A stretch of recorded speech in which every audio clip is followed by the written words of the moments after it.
രക്തത്തിലെ പഞ്ചസാരയുടെ അളവ് ഉയരുന്ന രോഗാവസ്ഥയാണ് പ്രമേഹം. ഇന്ത്യയിൽ പ്രമേഹബാധിതരുടെ എണ്ണം വർദ്ധിച്ചുകൊണ്ടിരിക്കുന്നു. പ്രമേഹ നിയന്ത്രണം എന്നത് ജീവിതശൈലിയിലെ മാറ്റങ്ങളെ ആശ്രയിച്ചിരിക്കുന്നു. കൂടുതൽ കലോറി അടങ്ങിയ ഭക്ഷണം പഞ്ചസാരയുടെ അളവ് ഉയർത്തും. ഇതുകൂടാതെ ചില ദൈനംദിന ശീലങ്ങളും രക്തത്തിലെ പഞ്ചസാരയുടെ അളവ് കൂട്ടാം. അതിനാൽ ഈ പറയുന്ന ശീലങ്ങൾ ഒഴിവാക്കിയാൽ ഷുഗർ ലെവൽ നിയന്ത്രിച്ചു നിർത്താൻ സാധിക്കും. ഹായ് ഫ്രണ്ട്സ്, നമസ്കാരം. ഞാൻ ഡയറ്റീഷ്യൻ സിനി റോയ്. 1. വ്യായാമം ചെയ്യാത്തത് രക്തചംക്രമണത്തിൻ്റെ തോത് കുറയ്ക്കുകയും ഓക്സിജൻ വിതരണം മന്ദഗതിയിലാവുകയും ചെയ്യും.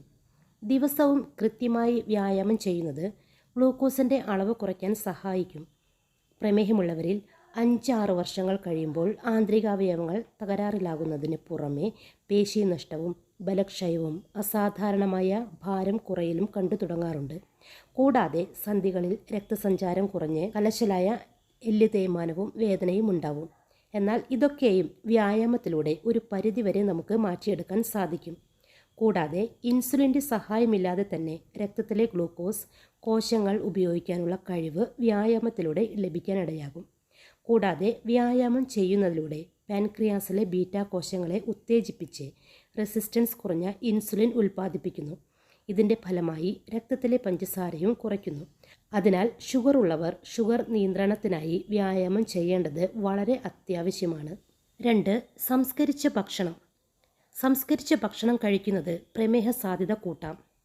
മാംസം, ടിന്നിലടച്ച ഭക്ഷണം തുടങ്ങിയ സംസ്കരിച്ച ഭക്ഷണങ്ങൾ ഗ്ലൂക്കോസിൻ്റെ അളവ് വർദ്ധിപ്പിക്കും. ഇത് ഒരു വ്യക്തിയിൽ പ്രമേഹം വികസിപ്പിക്കാനുള്ള സാധ്യത വർദ്ധിപ്പിക്കുന്നു.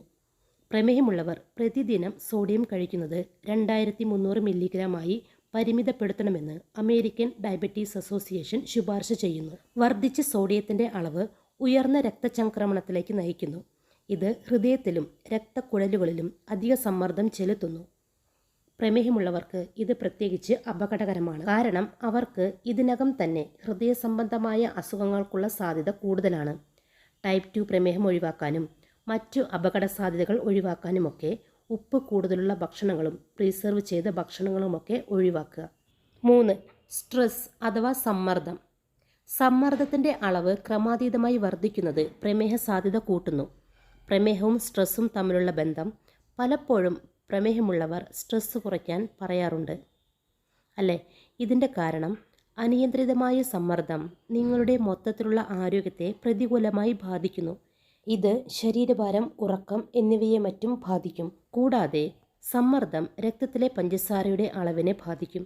ഒരു വ്യക്തി സമ്മർദ്ദത്തിലായിരിക്കുമ്പോൾ രക്തത്തിലെ പഞ്ചസാരയുടെ വർധനവിന് കാരണമാകുന്ന ഹോർമോണുകൾ ശരീരം പുറത്തുവിടുന്നു. രക്തത്തിലെ പഞ്ചസാരയുടെ അളവ് സ്ഥിരമായി നിലനിർത്താൻ ശ്രമിക്കുന്ന പ്രമേഹമുള്ളവർക്ക് ഇത് പ്രശ്നമാകും. കൂടാതെ കോർട്ടിസോൾ, അഡ്രിനാലിൻ തുടങ്ങിയ ഹോർമോണുകളുടെ അളവിൻ്റെ മാറ്റം രക്തത്തിലെ പഞ്ചസാരയുടെ അളവിനെ സ്ട്രെസ്, ടെൻഷൻ സ്വാധീനിക്കും. ഇത് രക്തത്തിലെ പഞ്ചസാരയുടെ അളവിനെ വർദ്ധിപ്പിക്കും. അങ്ങനെയാണ് ഉയർന്ന സമ്മർദ്ദം രക്തത്തിലെ പഞ്ചസാരയുടെ അളവ് കൂട്ടുന്നത്. അതിനാൽ സ്ട്രെസ്, ടെൻഷൻ വരുന്ന സന്ദർഭങ്ങൾ ഒഴിവാക്കുക. 4. രാത്രിയിൽ വൈകി ഭക്ഷണം കഴിക്കുക. രാത്രിയിൽ വൈകി ഭക്ഷണം കഴിക്കുന്നതും പ്രമേഹ സാധ്യത കൂട്ടാം. രാത്രി വൈകി ഭക്ഷണം കഴിക്കുന്നവർക്ക് അമിതവണ്ണം, പ്രമേഹം, ഉയർന്ന രക്തസമ്മർദ്ദം തുടങ്ങിയ ആരോഗ്യ പ്രശ്നങ്ങൾ ഉണ്ടാകുന്നതിന് കാരണമാകും. കൂടാതെ മറ്റു ദഹന സംബന്ധമായ പ്രശ്നങ്ങൾ ഉണ്ടാകാനുള്ള സാധ്യതയും ഏറെയാണ്. രാത്രിയിൽ വൈകി ഭക്ഷണം കഴിക്കുന്നവർ കൂടുതൽ കലോറിയുള്ള ഭക്ഷണം കഴിച്ചാൽ ആവശ്യമുള്ളതിനേക്കാൾ കൂടുതൽ കലോറി ശരീരത്തിലെത്തുന്നത് മൂലം ഭാരം വർദ്ധിക്കുന്നതിന് കാരണമാകും. ഭക്ഷണത്തിൻ്റെ സമയം ഉപാചയ പ്രവർത്തനത്തെ സ്വാധീനിക്കുന്നു. ദഹനം ശരിയായി നടക്കില്ല. അതിനാൽ കൃത്യസമയത്ത് ഭക്ഷണം കഴിക്കുന്നത് ആരോഗ്യകരമായ ജീവിതശൈലി നിലനിർത്താൻ സഹായിക്കുന്നു. വൈകി അത്താഴം കഴിക്കുന്നവരിൽ ടൈപ്പ് 2 പ്രമേഹം ഉണ്ടാകാനുള്ള സാധ്യത കൂടുതലാണെന്ന് മറക്കരുത്. അതിനാൽ രാത്രിയിൽ വൈകി ഭക്ഷണം കഴിക്കരുത്. 5. പുകവലിയും മദ്യപാനവും. പുകവലി എല്ലാ വിധത്തിലും ശരീരത്തിന് അങ്ങേയറ്റം അനാരോഗ്യകരമാണ്. അതുപോലെ തന്നെ മദ്യപാനവും പ്രമേഹ സാധ്യത വർദ്ധിപ്പിക്കുന്നു. പ്രമേഹമുള്ളവർ മദ്യം ഒഴിവാക്കണമെന്നാണ് പൊതുവെ നിർദ്ദേശിക്കാറുള്ളത്. ചിലരിൽ പ്രമേഹം നിയന്ത്രണാതീതമല്ലെങ്കിൽ ഇത് കൃത്യമായും പാലിക്കണം. ഒരവസരത്തിലോ തുടർച്ചയായോ അമിതമായി മദ്യം കഴിക്കുന്നത് ഒരാളുടെ ആരോഗ്യത്തെ ഗുരുതരമായി ബാധിക്കും. സ്ഥിരമായി അമിതമായ അളവിൽ മദ്യം കഴിക്കുന്നത് ഉയർന്ന രക്തസമ്മർദ്ദത്തിന് കാരണമാകും. ഹൃദയം, കരൾ, പാൻക്രിയാസ് എന്നിവയ്ക്ക് കേടുപാടുകൾ വരുത്തുകയും ചില ക്യാൻസറുകളുടെ സാധ്യത വർദ്ധിപ്പിക്കുകയും ചെയ്യും. പ്രമേഹമുള്ളവർ ഭക്ഷണത്തോടൊപ്പമോ അല്ലാതെയോ മദ്യം കഴിക്കുന്നതിനെ ആശ്രയിച്ച് രക്തത്തിലെ ഗ്ലൂക്കോസിൻ്റെ അളവിൽ വ്യത്യാസം വരും. അതിനാൽ മദ്യപാനം ഒഴിവാക്കുക. 6. അമിതവണ്ണം. അമിതവണ്ണവും പ്രമേഹ സാധ്യത കൂട്ടുന്നു.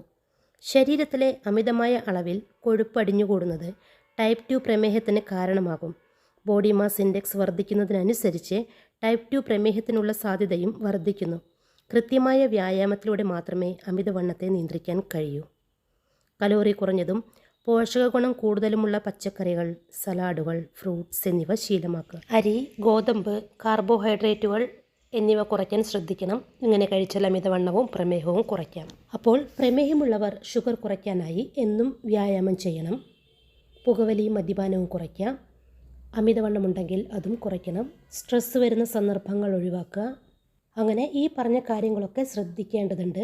മരുന്ന് മാത്രമല്ല പ്രമേഹം കുറയാനായി കഴിക്കേണ്ടത്. മരുന്നും ഭക്ഷണക്രമവും ഈ പറഞ്ഞ കാര്യങ്ങളെല്ലാം ശ്രദ്ധിക്കണം. എന്നാലാണ് ഷുഗർ ഒരു പരിധിവരെ കൺട്രോൾ ചെയ്ത് നിർത്താൻ സാധിക്കൂ. അപ്പോൾ ഫ്രണ്ട്സ്, ഈ ഒരു വീഡിയോ നിങ്ങൾക്ക് ഉപകാരപ്പെടുമെന്ന് വിശ്വസിക്കുന്നു. ചാനൽ ഇതുവരെ സബ്സ്ക്രൈബ് ചെയ്യാത്തവർ സബ്സ്ക്രൈബ് ചെയ്യണേ. വീഡിയോ കണ്ടതിന് ശേഷം ലൈക്ക് ചെയ്യാൻ മറക്കല്ലേ. ഈ ഒരു ഇൻഫോർമേഷൻ നിങ്ങളുടെ പ്രിയപ്പെട്ടവർക്ക് ഷെയർ ചെയ്ത് കൊടുക്കുക. താങ്ക്